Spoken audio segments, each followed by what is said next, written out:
今天花了100块，让姥姥做了一锅大肉肠，带大家看看自己做的肠有多好吃。前几天老说家里的肠没有了，没有了，就这2个，说给你吃吧。所以呢，今天去街上买了点肉，一共花了102，看看能做出多少肠。鹅咋的了？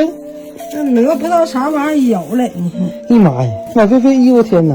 干啥？你就买这些肉呢？你不说香肠没了吗？做香肠吗？我的妈呀！你做咋的？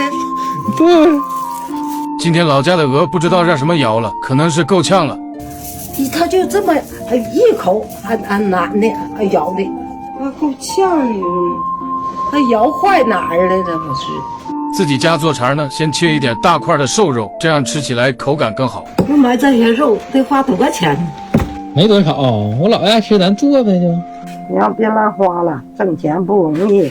我可没乱花，你看我的每一笔账我都记着呢。现在我都用喵喵记账，1分钱都能自动给我记上，又快又方便。包括我姥爷每3早那个钱，我都在这里给他记上了。而且我这里呢还有存的钱呢，我建了个12个月的存钱计划，每个月呢存2000，一年下来呢可以攒2万多呢，你就不用操心我了。记这清楚怎的？我可不会报销啊，这就说好了。想报销找你姥爷。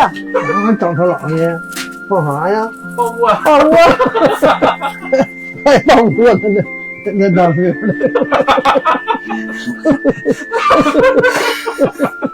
这个大块的肉切好以后呢，和肉馅倒到一起，下面开始调料。香肠要想好吃，还得上科技。不用在那上科技来。哎呀妈，这啥玩意儿？香肠调味料。哎呀！完事呢，只需要加点玉米淀粉，顺着一个方向给它搅打上劲儿，直到肉呈粘稠状态，就可以灌肠了。套肠衣的时候呢，灌肠器先推出一点肉，这样呢肠衣套起来更顺畅。接下来呢就简单了，慢慢的往里推肉，只需要注意不要灌得太满，也不要灌得太松。你咋小猫？他不怕你了是吧？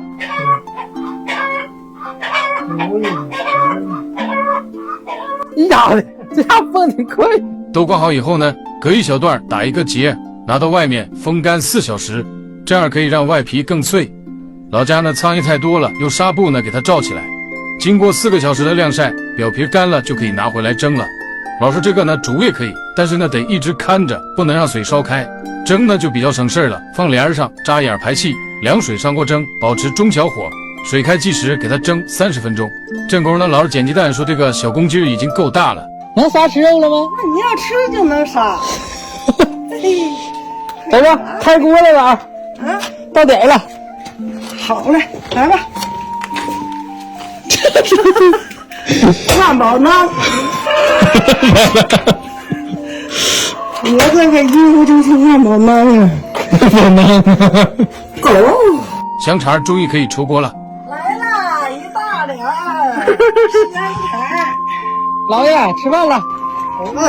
看咱老做的这个脆皮香肠，掰开满满都是肉。你别说，加了调味料，确实和外面买的是一个味儿。我们这就开道了。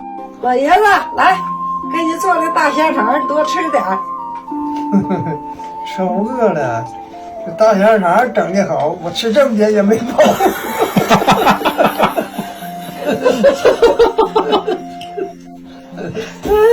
那你就多吃点儿。多吃点。这俩都是大瘦肉啊，别撑着我呀。